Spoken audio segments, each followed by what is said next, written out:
आप देख रहे हैं समाचार कक्ष और मैं हूं मुफीद जिलानी आपका स्वागत करता हूं। लगता है प्रधानमंत्री नरेंद्र मोदी विपक्ष के ट्रैप में यानी इंडिया के ट्रैप में फंस गए हैं।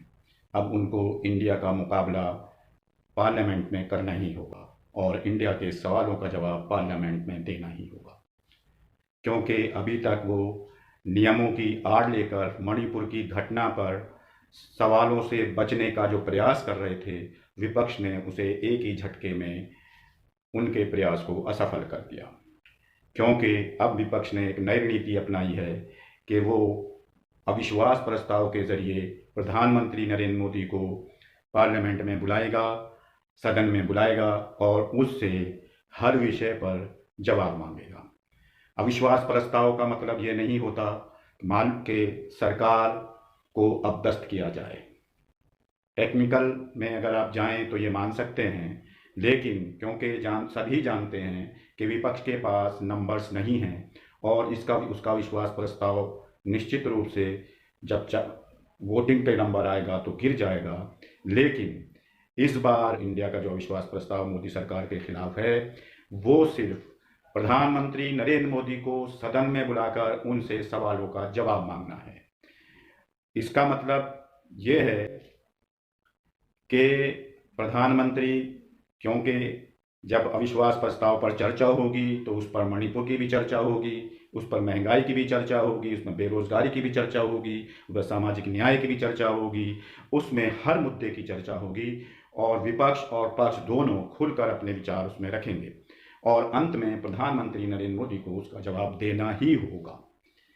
इसी ट्रैप में प्रधानमंत्री को विपक्ष फंसाना चाहता था, इंडिया फंसाना चाहता था और एक तरह से आज जब लोकसभा स्पीकर ने इंडिया के विपक्ष के प्रस्ताव जो गौरव गोगोई लोग कांग्रेस के सांसद हैं उन्होंने पेश किया था,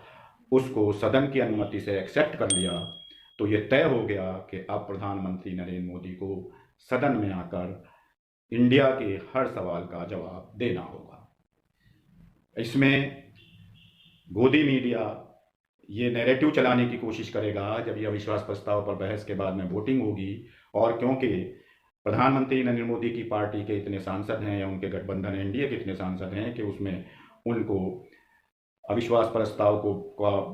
विरोध करने में पर्याप्त संख्या उनके पास है और वो बस अविश्वास प्रस्ताव विपक्ष का नाकाम हो जाएगा। लेकिन वो सब कुछ हो चुकेगा जो विपक्ष चाहता था। ऐसे मौके पर जब अब चुनाव 5 विधानसभा चुनाव का बहुत थोड़ा समय रह गया है और लोकसभा चुनाव में भी 9-10 महीने बाकी हैं, तो इसलिए एक तरह से विपक्ष ने प्रधानमंत्री नरेंद्र मोदी को अपने ट्रैप में फंसा लिया है और अब विपक्ष का जवाब प्रधानमंत्री नरेंद्र मोदी को सदन में आकर ही देना होगा। अब तक वो 267 और 176 नियम के झमेले में फंसाकर मणिपुर पर चर्चा कराने से बच रहे थे या सीधे खुद जवाब देने से बच रहे थे, जिसका विपक्ष बराबर उनसे मांग कर रहा था कि प्रधानमंत्री आएँ और सदन में मणिपुर जो 80 दिन से जल रहा है उस पर वो जवाब दें कि वो क्यों चुप थे, क्या क्या उन्होंने स्टेप्स उठाए और क्यों इसमें असफल रहे, वहाँ के मुख्यमंत्री को क्यों बर्खास्त नहीं किया गया, क्यों वहाँ की जनता कुकी और मैती दोनों समुदाय अब मांग कर रहे हैं कि राष्ट्रपति शासन लगाया जाए, लेकिन फिर भी सरकार क्यों आँख बंद करके कान बंद करके बैठी हुई है। इन सब का जवाब अब देना होगा। मैं मुफीद जिलानी